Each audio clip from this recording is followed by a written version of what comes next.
हाय सांग मैंने आज दिनटा आपण केमी कटिला आमर तो बहुत भल कटिला। आज जेहेतु विश्वकर्मा पूजा से समस्ते धुआ धुई निज निज कम व्यस्त रही जाइए लुहालता को धोचन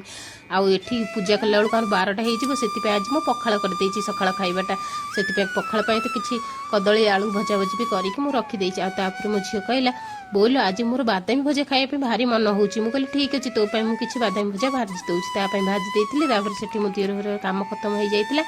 हो सारा पर बापा पुणी गाधे पाधे आसी से पूजार बसई मो झी तर पूजा को देखिए बहुत खुशी होता कि मम्मी एटा गोटे कि पूजा हो भल लगुच देखा दीपर मोर ओ तकारी भी बनई देती ओ तकारी बनई पे छुआ मैंने सब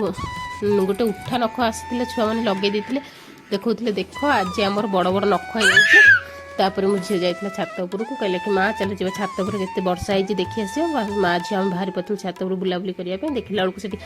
माँ आमर लगे पोई गछ के सुंदर होता देखिए मन आ संभाला है मन है छिंडे नहीं तरकारी गोटे मन की रांधापी से छिंडे आनी देखते के सुंदर देखा आम छात उपर एवं रोचे सांग मैंने आपण मानक केमी